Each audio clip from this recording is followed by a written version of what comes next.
നമസ്കാരം മക്കളെ, ആകാശ് മാഷാണ്. എടാ, വായനാ ദിനത്തിന്റെ ഭാഗമായി ക്വിസ് മത്സരങ്ങളിൽ ഉറപ്പായും ചോദിക്കുന്ന ഒരു ചോദ്യമാണ് മലയാള സാഹിത്യത്തിലെയും ഇന്ത്യൻ സാഹിത്യത്തിലും പ്രധാനപ്പെട്ട പുരസ്കാരങ്ങളും ജേതാക്കളും. അപ്പൊ നമുക്കറിയാം, സാഹിത്യത്തിൽ ഒരുപാട് കൃതികൾ ഉണ്ടാവുന്നുണ്ട്. കവിതകളായിട്ടും കഥകളായിട്ടും നോവലുകളായിട്ടും യാത്രാവിവരണങ്ങളായിട്ടും ആത്മകഥകളായിട്ടും ഒക്കെ എന്ത് ചെയ്യുന്നു, ഒരുപാട് കൃതികൾ ഉണ്ടാവുന്നു. ഇതിൽ പല കൃതികൾക്കും പലതരത്തിലുള്ള പുരസ്കാരങ്ങൾ ലഭിക്കാറുണ്ട്. അങ്ങനെ പുരസ്കാരങ്ങളെ കുറിച്ചാണ് നമ്മൾ ഇത് പറയുന്നത്. അപ്പൊ ഏറ്റവും അവസാനമായി ലഭിച്ച, ഏറ്റവും ലേറ്റസ്റ്റ് ആയി ലഭിച്ച പുരസ്കാരങ്ങളും അതിന്റെ ചോദ്യങ്ങളും അതുപോലെ തന്നെ വളരെ പ്രധാനപ്പെട്ട ചില പുരസ്കാരങ്ങളും അതുമായി ബന്ധപ്പെട്ട അവരുടെ ഡീറ്റെയിൽസും ഒക്കെയാണ് എന്ത് ചെയ്യുന്നത് മാഷ് ഇന്നത്തെ വീഡിയോയിലൂടെ തീർച്ചയായും നിങ്ങൾക്ക് പറഞ്ഞു തരുന്നത്. തീർച്ചയായിട്ടും ഈ വീഡിയോ നിങ്ങൾക്ക് ഉപകാരപ്പെടുമെന്നാണ് പ്രതീക്ഷിക്കുന്നത്. അപ്പോൾ ഇതുപോലത്തെ വീഡിയോകൾ ഇനിയും വേണം എന്നാണെങ്കിൽ ഈ ഒരു വീഡിയോനകത്തായി എന്ത് ചെയ്യുക, യെസ് എന്ന് കമന്റ് നൽകുക. ഓക്കെ, അപ്പോൾ നമ്മൾ തുടങ്ങുകയാണ്.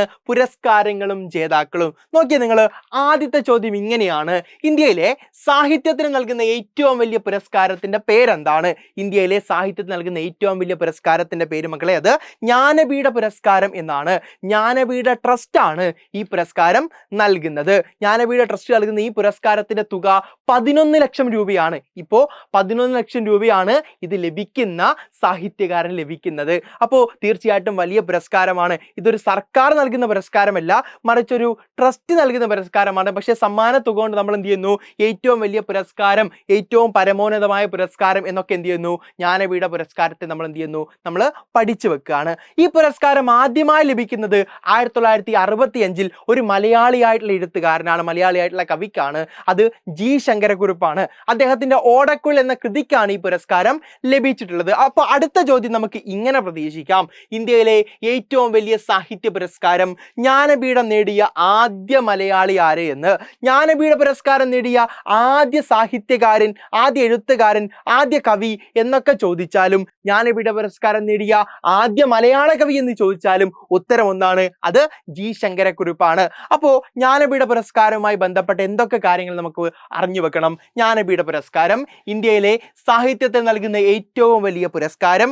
1944 ശാന്തി പ്രസാദ് ജെയിൻ സ്ഥാപിച്ച ജ്ഞാനപീഠ ട്രസ്റ്റ് ആണ് പുരസ്കാരം നൽകുന്നത്. 11 ലക്ഷം രൂപയും ശില്പവുമാണ് ജേതാവിന് ലഭിക്കുക. 1965 മുതൽ എന്ത് ചെയ്യുന്നു, പുരസ്കാരം നൽകി തുടങ്ങുന്നു. ആദ്യ ജേതാവ് ജി ശങ്കരക്കുറുപ്പാണ്. ഓടക്കുഴൽ എന്ന കൃതിക്കാണ് അദ്ദേഹത്തിന് പുരസ്കാരം ലഭിക്കുന്നത്. പുരസ്കാരം ലഭിച്ച ആദ്യ മലയാളിയും ജി ശങ്കരക്കുറുപ്പ് തന്നെ. ചിത്രത്തിൽ നിങ്ങൾക്ക് എന്ത് ചെയ്യാം, മഹാനായ ജി ശങ്കരക്കുറുപ്പിനെ കാണാൻ വേണ്ടി പറ്റും. ഇതാണ് ജ്ഞാനപീഠ പുരസ്കാരത്തിന്റെ ശില്പമെന്ന് പറയുന്നത്. അങ്ങനെയാണെങ്കിൽ മലയാളത്തിൽ 6 പ്രധാനപ്പെട്ട സാഹിത്യകാരന്മാർക്ക്, മലയാളത്തിലെ 6 പ്രധാനപ്പെട്ട മലയാളി എഴുത്തുകാർക്ക് എന്ത് ചെയ്തിട്ടുണ്ട്, നമ്മുടെ ജ്ഞാനപീഠ പുരസ്കാരം ലഭിച്ചിട്ടുണ്ട്. ആരൊക്കെയാണ് ആ 6 പേരെന്ന് പഠിച്ചാലോ? 1965 ജി ശങ്കരക്കുറുപ്പിന് ഓടക്കുഴൽ എന്ന കൃതിക്ക് അവാർഡ് ലഭിക്കുന്നത്. പിന്നീട് ലഭിക്കുന്നത് എസ് കെ പൊറ്റക്കാടിനാണ്. 1980 എസ് കെ പൊറ്റക്കാടിന്റെ ഒരു ദേശത്തിന്റെ കഥ എന്നുള്ള കൃതിക്ക് ജ്ഞാനപീഠ പുരസ്കാരം ലഭിക്കുന്നത്. 1984 മുതൽ ഏതെങ്കിലും ഒരു കൃതിക്ക് എന്നല്ലാതെ ഒരു എഴുത്തുകാരന്റെ, സാഹിത്യകാരന്റെ എല്ലാ കൃതികളും 20 വർഷത്തോളമുള്ള അദ്ദേഹത്തിന്റെ സമഗ്ര സംഭാവന മുഴുവൻ പരിഗണിച്ചാണ് എന്ത് ചെയ്യുന്നത്, പുരസ്കാരം നൽകി തുടങ്ങിയത്. 84 വരെ ഓരോ വ്യക്തിയെയും അദ്ദേഹത്തിന്റെ കൃതിയുടെ അടിസ്ഥാനത്തിലാണ് എന്ത് ചെയ്തത്, പുരസ്കാരം ലഭിച്ചത്. നോക്കിയേ നിങ്ങൾ, ഓടക്കുഴൽ എന്നുള്ള കൃതിക്കാണ് ജി ശങ്കരക്കുറുപ്പിന് പുരസ്കാരം ലഭിച്ചത്. ഒരു ദേശത്തിന്റെ കഥ എന്നുള്ള പുസ്തകത്തിനാണ് എസ് കെ പൊറ്റക്കാടിന് പുരസ്കാരം ലഭിച്ചത്. എന്നാൽ പിന്നീട് എന്താണ്, പുസ്തകത്തിനെ നോക്കിയിട്ടല്ല, അദ്ദേഹത്തിന്റെ എല്ലാ രചനകളും നോക്കി സമഗ്ര സംഭാവനക്ക് ആ വ്യക്തിക്കാണ് എന്ത് ചെയ്യുന്നത്, പുരസ്കാരം പിന്നീട് എന്ത് ചെയ്യുന്നത്, നൽകി തുടങ്ങിയത്. അങ്ങനെ 84 തകഴിക്ക് എന്ത് ചെയ്യുന്നു, പുരസ്കാരം ലഭിക്കുന്നു. 1995 MT വാസുദേവൻ നായർക്ക് പുരസ്കാരം ലഭിക്കുന്നു. 2007 ONV കുറുപ്പിനും ഏറ്റവും അവസാനം 2019 അക്കിത്തം അച്യുത നമ്പൂതിരിക്കുമാണ് പുരസ്കാരം ലഭിക്കുന്നത്.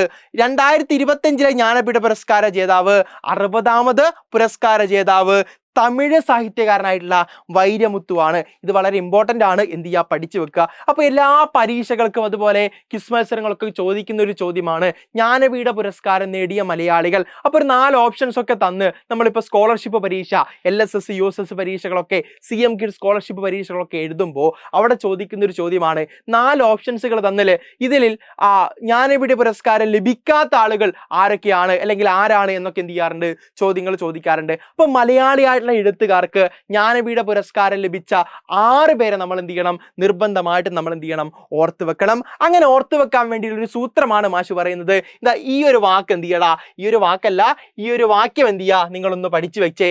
ജ്ഞാനപീഠത്തിന്റെ GST MT ഓണാക്കി എന്ന് പറയുന്നത് എന്ത് ചെയ്യുക, ഒന്ന് പഠിച്ചു വെക്കുക. എന്താണ് ജ്ഞാനപീഠത്തിന്റെ GST MT ഓണാക്കി? ഇത് ഞാൻ കണ്ടുപിടിച്ചൊന്നല്ല, ഇങ്ങനെ എന്ത് ചെയ്യാണ്, ഉപയോഗിച്ചുകൊണ്ടിരിക്കുന്ന ഒരു കോഡാണ്. നമുക്ക് എന്ത് ചെയ്യാം, തീർച്ചയായിട്ടും വളരെ എളുപ്പത്തിൽ എന്ത് ചെയ്യാം, പഠിക്കാൻ വേണ്ടി പറ്റുന്ന ഒരു കോഡായതുകൊണ്ട് ഞാനും എന്ത് ചെയ്യുന്നു, ഇത് കണ്ടുപിടിച്ചിട്ടുള്ള ആൾക്ക് നന്ദി പറഞ്ഞുകൊണ്ട് എന്ത് ചെയ്യാണ്, ഉപയോഗിക്കുകയാണ്.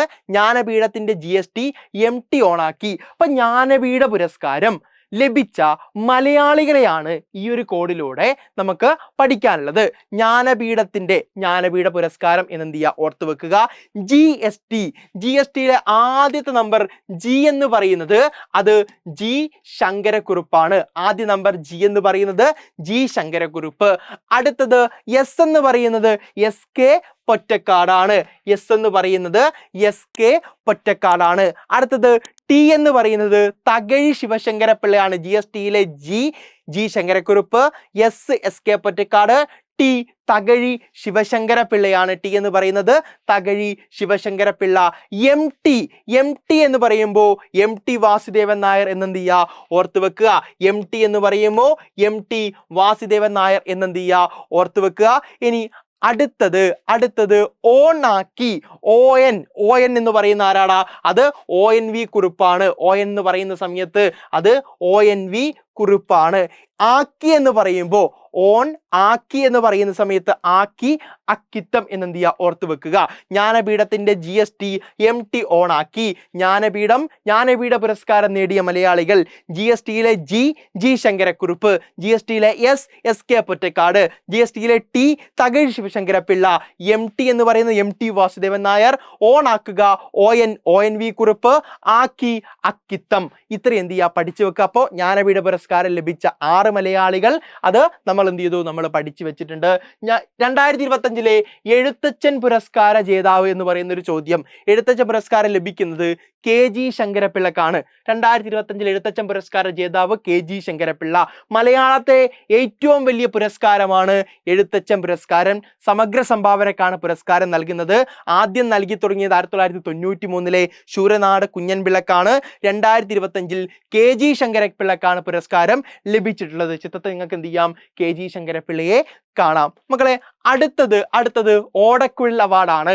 1965 G ശങ്കരക്കുറുപ്പിന് നമ്മുടെ ജ്ഞാനപീഠ പുരസ്കാരം ലഭിക്കുന്നത്. ഓടക്കുഴൽ എന്നുള്ള കൃതിക്കാണ് ജ്ഞാനപീഠ പുരസ്കാരം ലഭിച്ചത്.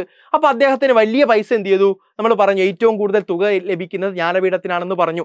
അപ്പൊ ആ തുകയിലെ ഒരു വിഹിതം കൊണ്ട് അദ്ദേഹം എന്ത് ചെയ്യാണ്, 1968 മുതൽ ഒരു ട്രസ്റ്റ് സ്ഥാപിച്ച്, അതാണ് ഗുരുവായൂരപ്പൻ ട്രസ്റ്റ് എന്ന് പറയുന്നത്. ഒരു ട്രസ്റ്റ് സ്ഥാപിച്ച് തൻ്റെ കൃതിയായ ഓടക്കുഴലിന്റെ പേരിലുള്ള അവാർഡ് എന്ത് ചെയ്തു, അദ്ദേഹം നൽകാൻ തീരുമാനിച്ചു. അങ്ങനെ ഉണ്ടാക്കിയ അവാർഡാണ് ഓടക്കുഴൽ അവാർഡ് എന്ന് പറയുന്നത്. 1968 നൽകുന്നു. ആദ്യമായി നൽകിയത് ബാലകവി രാമന്റെ നാരായണീയം എന്ന കൃതിക്കാണ്. ഏറ്റവും അവസാനം നൽകിയതാണ് നമുക്ക് പഠിക്കാനുള്ളത്. 2025 നൽകിയിട്ടുള്ളത് EP രാജഗോപാലനാണ്. അദ്ദേഹത്തിന്റെ ഉൾക്കഥ എന്ന് പറയുന്ന കൃതിക്കാണ് പുരസ്കാരം. 49ാമത് വയലാർ പുരസ്കാരം നേടിയ വ്യക്തി എന്ന് പറയുന്ന ചോദ്യം ചോദിക്കാം. ഉത്തരം E സന്തോഷ് കുമാർ ആണ്. മലയാളത്തിലെ വളരെ പ്രശസ്തനായ കവിയും ഗാനരചയിതാവും നാടകഗാനരചയിതാവും ഒക്കെയാണ് ആര്, വയലാർ എന്ന് പറയുന്നത്. വിപ്ലവ കവി എന്നറിയപ്പെടുന്ന കവിയാണ് വയലാർ. വയലാറിന്റെ സ്മരണാർത്ഥമാണ് വയലാർ അവാർഡ് നൽകുന്നത്. ഏറ്റവും അവസാനത്തെ അവാർഡ്, ഏറ്റവും ലേറ്റസ്റ്റ് 49ാമത് വയലാർ പുരസ്കാരം 2025 ലഭിക്കുന്നത് E സന്തോഷ് കുമാറിനാണ്. ഒരുപാട് പുസ്തകങ്ങൾ, തപോമയുടെ അച്ഛൻ, ജ്ഞാനഭാരം, അമ്യൂസ്മെന്റ് പാർക്ക്, ഇങ്ങനെയുള്ള ഒരുപാട് നോവലുകളൊക്കെ എഴുതിയിട്ടുള്ള വ്യക്തിയാണ് ആര്, E സന്തോഷ് കുമാർ എന്ന് പറയുന്നത്. തുടർച്ചയായ അവാർഡുകൾ എന്ത് ചെയ്യുന്നു, നേടിക്കൊണ്ടിരിക്കുന്ന വ്യക്തിയാണ്. അദ്ദേഹത്തിനാണ് വയലാർ അവാർഡ്, ഏറ്റവും അവസാനത്തെ അവാർഡ് ലഭിച്ചിട്ടുള്ളത്. Vayalar award Vayalar Ramavarma memorial trust ആണ് എന്ത് ചെയ്യുന്നത്, നൽകുന്നത്. ഒക്ടോബർ 27 അദ്ദേഹത്തിന്റെ ചരമദിനത്തിൽ നൽകുന്നു. ചിത്രത്തിൽ നിങ്ങൾക്ക് എന്ത് ചെയ്യാം, അനശ്വരനായ വയലാറിനെ കാണാൻ വേണ്ടി സാധിക്കും. 2025 കേന്ദ്ര സാഹിത്യ അക്കാദമി യുവാ പുരസ്കാരം നേടിയ വ്യക്തി ആര് മക്കളെ? ഈ ഒരു ചോദ്യം വന്നാൽ ഉത്തരം എഴുതണം അഖിൽ പി ധർമ്മജൻ എന്നാണ് ഉത്തരം എഴുതേണ്ടത്. അദ്ദേഹത്തിന്റെ റാം കെയർ ഓഫ് ആനന്ദി എന്ന് പറയുന്ന പുസ്തകം വളരെ ഫേമസ് ആയിരുന്നു. നമ്മൾ ഇൻസ്റ്റാഗ്രാമിനകത്തും ഫേസ്ബുക്കിനകത്തും ഒക്കെ റീലുകളൊക്കെ ആയിട്ട് ഒരുപാട് കണ്ടിട്ടുള്ള പുസ്തകമാണ്. അദ്ദേഹത്തിനാണ് കേന്ദ്ര സാഹിത്യ അക്കാദമിയുടെ 2025 മികച്ച യുവ പുരസ്കാരം ലഭിച്ചിട്ടുള്ളത്. മികച്ച നോവലായി എൻ പ്രഭാകരന്റെ മായാമനുഷ്യനും അതുപോലെ ബാലസാഹിത്യത്തിന് ശ്രീജിത്ത് മുത്തേടവും എന്ത് ചെയ്തു, തിരഞ്ഞെടുക്കപ്പെട്ടിട്ടുണ്ട്. 2025 പത്മഭൂഷൺ പുരസ്കാരം മരണാന്തര ബഹുമതിയായി ലഭിച്ച മലയാള സാഹിത്യകാരനാണ് MT വാസുദേവൻ നായർ. എന്ത് ചെയ്യുക, ഓർത്തു വെക്കുക. MTയുടെ ചിത്രം എന്ത് ചെയ്തിട്ടുണ്ട്, ഇവിടെ നിങ്ങൾക്ക് കാണാൻ വേണ്ടി സാധിക്കുന്നുണ്ട്. 2025 കേരള സാഹിത്യ അക്കാദമി പുരസ്കാരം നേടിയ മികച്ച നോവലിന്റെ പേരാണ് ആനോ എന്ന് പറയുന്നത്. GR ഇന്ദുഗോപനാണ് ആനോ എന്ന് പറയുന്ന നോവൽ എഴുതിയിട്ടുള്ളത്. 3 പേർക്ക് എന്ത് ചെയ്തു, പുരസ്കാരങ്ങൾ ലഭിച്ചിട്ടുണ്ട്. മികച്ച കവിത മുരിങ്ങ വാഴ കറിവേപ്പ് അനിതാ തമ്പി, ചെറുകഥ ഗരിസപ്പ അരുവി അഥവാ ഒരു ജലപാത എന്നുള്ള പുസ്തകത്തിന് V ശിനിലാലിന്. അപ്പോൾ ഇതൊക്കെ എന്താ, വളരെ ഇമ്പോർട്ടൻ്റ് ആയിട്ടുള്ള കുറച്ച് കാര്യങ്ങളാണ്. അപ്പോൾ ഇനിയും ഒരുപാട് പുരസ്കാരങ്ങളുണ്ട്. വള്ളത്തോൾ അവാർഡ് ഉണ്ട്, ബഷീർ പുരസ്കാരമുണ്ട്, പത്മപ്രഭ പുരസ്കാരമുണ്ട്, ഇങ്ങനെയുള്ള നിരവധിയായ പുരസ്കാരങ്ങൾ, ONVയുടെ പുരസ്കാരമുണ്ട്, കടമ്മനിട്ട പുരസ്കാരമുണ്ട്. ഇങ്ങനെ ഒരുപാട് പുരസ്കാരങ്ങൾ എന്ത് ചെയ്യാണ്ട് നമുക്ക് പറയാനുണ്ട്. അപ്പോൾ കൂടുതൽ വിവരങ്ങളൊക്കെ എന്ത് ചെയ്തിട്ടുണ്ട്, നമ്മുടെ ആപ്പിനകത്ത് ജോയിൻ ചെയ്ത് കാണുന്ന വിദ്യാർത്ഥികൾക്ക് ലഭ്യമാണ്. അവരൊക്കെ എന്ത് ചെയ്യുന്നുണ്ട്, അതൊക്കെ പഠിച്ചു തുടങ്ങിയിട്ടുണ്ട്. അപ്പോൾ തീർച്ചയായിട്ടും ഇതുപോലെ നിങ്ങളുടെ പ്രധാനപ്പെട്ട ദിവസങ്ങളിൽ സ്കൂളിന്റെ ഇമ്പോർട്ടൻ്റ് ഡേ ആയിട്ട് ബന്ധപ്പെട്ടൊക്കെ പ്രധാനപ്പെട്ട ക്വിസ് മത്സരങ്ങൾ, അതുപോലെ തന്നെ പ്രസംഗ മത്സരങ്ങൾ, ഉപന്യാസങ്ങളൊക്കെ നിങ്ങൾ എഴുതാൻ വേണ്ടിയൊക്കെ സഹായിക്കുന്ന ആ ഫീച്ചേഴ്സ് ഒക്കെ ആയിട്ടാണ് എജുപോർട്ടിന്റെ സൂപ്പർ ബാച്ച് എന്ത് ചെയ്യുന്നത്, നിലവിൽ നമ്മുടെ ക്ലാസ്സുകൾ ആരംഭിക്കാൻ വേണ്ടി പോകുന്നത്. അപ്പോൾ അതിന്റെ അടുത്ത ബാച്ച്, പുതിയ ബാച്ച് നമ്മൾ എന്ത് ചെയ്യാടാ, ജൂൺ 19 വായനാ ദിനത്തിന്റെ ആ ദിവസം എന്താണ്, അതിന്റെ ഭാഗമായി നമ്മൾ എന്ത് ചെയ്യും, നമ്മൾ ലോഞ്ച് ചെയ്യാണ്. അപ്പോൾ സൂപ്പർ ബാച്ചിനകത്ത് ജോയിൻ ചെയ്യാൻ വേണ്ടി ആഗ്രഹിക്കുന്ന ആളുകളാണെങ്കിൽ നിങ്ങൾക്ക് എന്ത് ചെയ്യാം, ഇപ്പോൾ ഓഫർ പ്രൈസിൽ എന്ത് ചെയ്യാം, നമ്മുടെ ബാച്ചിനകത്തേക്ക് ജോയിൻ ചെയ്യാം. അപ്പോൾ ഓഫർ പ്രൈസിൽ ജോയിൻ ചെയ്യാൻ വേണ്ടി നിങ്ങൾ ഇപ്പം ചെയ്യേണ്ടത്, നമ്മുടെ കമന്റ് ബോക്സിനകത്ത് ഒരു ലിങ്ക് നിങ്ങൾക്ക് കാണാൻ വേണ്ടി പറ്റും. അത് ഉപയോഗിച്ച് എന്ത് ചെയ്യുക, നിങ്ങളുടെ പേര്, നിങ്ങളുടെ ക്ലാസ്, നിങ്ങളുടെ മീഡിയ, നിങ്ങളുടെ മൊബൈൽ നമ്പർ വെച്ച് എന്ത് ചെയ്യുക, രജിസ്റ്റർ ചെയ്യുക. തീർച്ചയായിട്ടും പൈസയും കാര്യങ്ങളൊന്നും നിങ്ങൾ തരണ്ട, ജസ്റ്റ് എന്ത് ചെയ്യുക, അത് രജിസ്റ്റർ ചെയ്താൽ മാത്രം മതി. അതുപോലെ തന്നെ ഇതുമായി ബന്ധപ്പെട്ട് നമുക്ക് നോട്ടുകൾ ലഭിക്കാൻ വേണ്ടി, അനൗൺസ്മെന്റുകൾ ലഭിക്കാൻ വേണ്ടി ഒക്കെ നമ്മൾ ചെയ്യേണ്ടത് നമ്മുടെ ക്ലാസിന്റെ വാട്സപ്പ് കമ്മ്യൂണിറ്റി ഗ്രൂപ്പിലേക്ക് അംഗമാവുക എന്നാണ്. അതിന്റെ ലിങ്ക് കൂടി നിങ്ങൾക്ക് എന്ത് ചെയ്യാം, വീഡിയോയുടെ താഴെ കാണാൻ വേണ്ടി പറ്റും. അത് ഉപയോഗിച്ച് എന്ത് ചെയ്യുക, കമ്മ്യൂണിറ്റി ഗ്രൂപ്പിലേക്ക് അംഗമാവുക. കമ്മ്യൂണിറ്റി ഗ്രൂപ്പിൽ നോട്ടുകളും കാര്യങ്ങളൊക്കെ നിങ്ങൾക്ക് ലഭിക്കുന്നതാണ്. അപ്പോൾ തീർച്ചയായിട്ടും ഈ ഒരു അവസരം എന്ത് ചെയ്യുക, പ്രയോജനപ്പെടുത്തുക. അപ്പോൾ എല്ലാ മക്കൾക്കും വായനാ ദിനത്തിന്റെ ഭാഗമായുള്ള മത്സരങ്ങളിൽ നല്ല വിജയം ഉണ്ടാവട്ടെ എന്ന് ആശംസിക്കുന്നു. All the best.